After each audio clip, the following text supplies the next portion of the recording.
A mummified corpse forever frozen with an expression of pure terror? What is the Vampire of Venice, and what caused over 120 people to be buried in a mass grave in medieval England?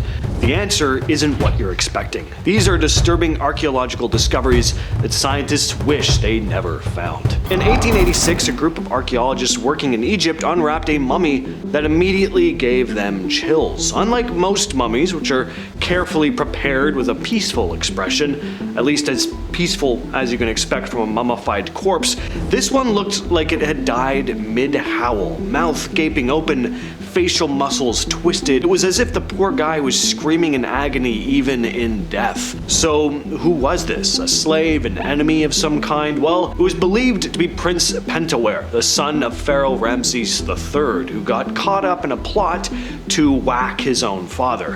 When the coup failed, Pentawere was forced to take his own life, most likely by poison. Normally, royals were mummified with care, given the full embalming treatment and entombed with honors, but Pentaware's body was a mess. His mouth was left open. His body was unceremoniously wrapped in sheepskin, a material that was considered impure. No inscriptions, no golden mask, none of that stuff. And with how important proper burials and the afterlife was to the ancient Egyptians, Pentaware's was the ultimate spit in the face. But the tormented expression makes him one of the creepiest mummies ever discovered. In 2009, archaeologists excavating a mass grave on the Venetian island of Lazaretto Nuovo found something pretty disturbing. It was a skull with a brick shoved into its mouth. It had not been done by accident. In medieval Europe, people feared that the dead could rise from their graves and spread disease. There were different names and specifics for what these undead entities were across the continent, but in some places they were basically thought to be vampires. And one of the ways to stop a supposed vampire was to cram a brick into their mouth so they couldn't feed. This particular skeleton belonged to a woman, now known as the Vampire of Venice, who had been buried during a plague outbreak in the 16th century. Scientists believe that when gravediggers reopened the mass pit to dump more bodies, they saw her decomposing face with blood seeping from the mouth from natural decay, but not knowing this was a normal process, they panicked, assumed she was a vampire, and then jammed a brick between her jaws to stop her from rising. Definitely eerie, not just the discovery of a body like this, but also just put yourself in the shoes of someone living back then. Imagine actually going about your life having a genuine fear that a friend or loved one could die and then rise from their grave to stalk the streets at night feeding on people. As if people didn't have enough to worry about back then already. Invasions, famine, cruel lords, disease. Also, you might get bit by a vampire. What a time to be alive. In 2024, archaeologists in Leicester, England were digging near a cathedral when they found something pretty grim. 123 skeletons packed into a single pit. They weren't placed into neat rows. There were no coffins, just bodies haphazardly piled on top of each other. That's already unsettling, but what was strange is that none of them showed signs of violent death. There were no sword wounds, none of their bones were broken, there were no signs of battle or execution, so the question was, what killed them? The grave dates back to the early 12th century, a time of famine, disease, and war. One possibility is an epidemic. The way the bodies were buried definitely seemed to be a sign that the people in charge were overwhelmed, throwing corpses into a mass grave as quickly as possible. At first, the archaeologists figured the Black Death had been the cause, but as Matthew Morris, project officer at Leicester University's Archaeological Services, put it, we initially thought this was going to be the first evidence of the Black Death arriving in Leicester. Then the team got the results of radiocarbon dating tests of bones from the pit. These showed that the bodies have been dumped there over 150 years earlier, around the beginning of the 12th century. That was surprising. We have no idea, at present, what might have triggered such a massive cause of death. As far as we know, the bubonic plague did not reach our shores until 1348. So what was the cause of the mass death that occurred then? End quote. So another theory is starvation. Medieval England was definitely no stranger to brutal famines, and Leicester was hit especially hard in 1124. The remains might belong to people who simply wasted away. But There's another possibility, an even darker one. Some researchers think that these people weren't from Leicester at all, but were outsiders, maybe refugees or outcasts who were rounded up and disposed of.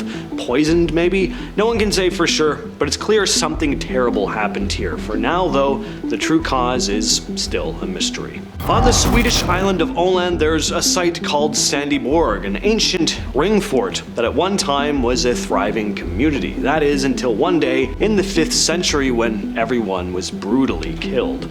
Archaeologists excavating the site found bodies sprawled across homes and streets, many of them still in the positions they fell in. None of them had been buried. Their skeletons had just been left to rot where they were killed. It didn't look like your typical raid. In most Viking-era attacks, valuables would have been taken, the bodies would have at least been buried or burnt after the battle, but here, the killers just left everything behind. Jewelry, weapons, livestock, it was all still there, untouched. Obviously the livestock was dead, but some of the bodies showed signs of execution with weapons left embedded in their bones. One skeleton had a sword still sticking out of his ribs. Someone really did not like these people, like it was personal. Was it an act of pure revenge? We're not entirely sure. Whatever the cause, it was enough to make the survivors, if there were any, just abandon the place forever, leaving behind the scene of a gruesome massacre that history never spoke of again. In 2007, archaeologists in Italy dug up a pair of skeletons locked in an embrace, their arms wrapped around each other, frozen in their final moment of love. Dubbed the Lovers of Valdaro, the skeletons, dating back 6,000 years, belonged to a young man and woman. Both would have been in their early 20s. Unlike a lot of ancient burials where bodies are laid out in standard positions, these two were deliberately placed face to face, their limbs intertwined, and no one knows why. There were no signs of violence, so they weren't executed or killed in battle. They may have died together in some tragic accident, but that still wouldn't really explain why their bodies were arranged so perfectly. Another theory is ritual burial. Maybe they were sacrificed together in some long-lost tradition, buried in a way that symbolized their love for one another. The position was so striking that even the archaeologists who found them admitted that they'd never seen anything like it. Most double burials from the Neolithic period show clear evidence of violence, disease, or there are practical reasons like family members buried together, but the Lovers of Valdaro seemed different. Whether they died naturally and were posed in death or met a more mysterious fate, their skeletons are one of the most haunting and strangely beautiful archaeological discoveries. When archaeologists in York, England started digging up a Roman-era cemetery, they found something that didn't sit right. About 80 skeletons, nearly all of them young men, and most of them with their heads cut off. Lobbing off people's heads wasn't uncommon in Roman executions, but these guys weren't buried like criminals. They were given proper graves, and their heads weren't just tossed aside. They were carefully placed, some at the feet or between the legs, by their arm. That's not how you dispose of criminals or prisoners, at least not back then. So who were they? One of the leading theories is that they were gladiators. Their bones showed signs of extreme physical stress, with injuries that matched those seen in trained fighters. Some had healed wounds from bladed weapons. One had a bite mark from a large animal, maybe a lion or a bear. Gladiators were known to have fought lions and bears on occasion. The gladiator theory would explain why so many of them didn't have heads attached to their bodies as well. In some parts of the Roman world, victorious gladiators were allowed to behead their defeated opponents as part of a ritual. But there's also another possibility. Some historians think they were soldiers or rebels who were wiped out en masse, their graves arranged as a warning to others. The exact truth is still up for debate, but one thing is clear: whoever these men were, they lived violent lives and met even more violent ends. Brains don't usually last for thousands of years, but in 2008, archaeologists in Heslington, England found one that did. Inside a skull buried in a pit, they discovered a brain that somehow hadn't decayed for 2,600 years. The rest of the soft tissue, skin, muscles, organs had rotted away, but the brain was still there, still solid. It shouldn't have been possible. Normally, brains break down within weeks after death, unless they're frozen or chemically preserved, but this one didn't seem to have either of those advantages. The skull belonged to a man who had been hanged before having his head removed, meaning his brain was left exposed to the elements. And yet, something about the environment or the burial process managed to preserve it. When scientists studied the tissue, they found that the proteins inside had clumped together, preventing it from breaking down like normal. But they still don't know exactly how or why it happened. Some think the body was quickly buried in wet, oxygen-poor soil, slowing decomposition. Others think there was something unique about his brain chemistry. Either way, it's believed to be the best preserved ancient brain in the world. High in the Himalayas at over 16,000 feet, you'll find Roopkund Lake, better known as Skeleton Lake. Why is that? Because when the ice melts, you'll see hundreds of human bones scattered around the shoreline. Discovered in 1942 by an Indian forest ranger named Hari Kishan Matwal, the skeletons date back as far as 1,200 years, and they all seem to have died the same way, massive skull fractures. But there were no weapons, no signs of battle here. Instead, scientists think these people were caught in some freak hailstorm, so violent that the ice balls, some as big as softballs, caved in their skulls. The bodies were preserved by the cold for centuries, but recent studies showed something even stranger.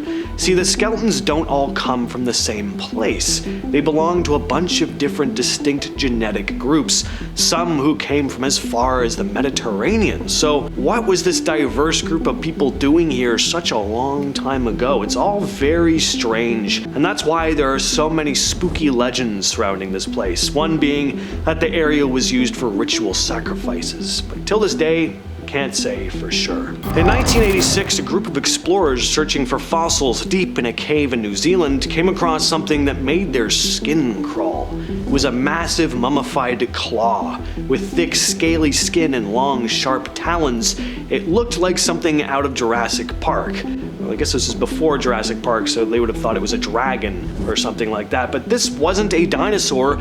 It was the foot of a moa, a giant flightless bird that had been extinct for at least 500 years. The claw was so well preserved, though, it still had muscle and tissue attached, almost as if the creature had just recently died. The discovery reignited theories that moas might not be as extinct as scientists thought, with some cryptozoologists insisting that a few could still be hiding in remote parts of New Zealand. Most mainstream researchers believe it's just really well preserved, but who cares? Just look at this thing. That is a serious claw. In 2018, archaeologists excavating a Roman-era cemetery in Italy made a creepy discovery: the skeletal remains of a young girl with a large rock shoved in her mouth. Was she a vampire? Well, some say she was a witch. She was dubbed the Vampire of Legnano. The burial seemed to show that even in death, people feared this girl. The remains date back to the 5th century, a time when malaria was devastating the region, and the locals may have believed the child had been cursed or could spread the disease even after dying.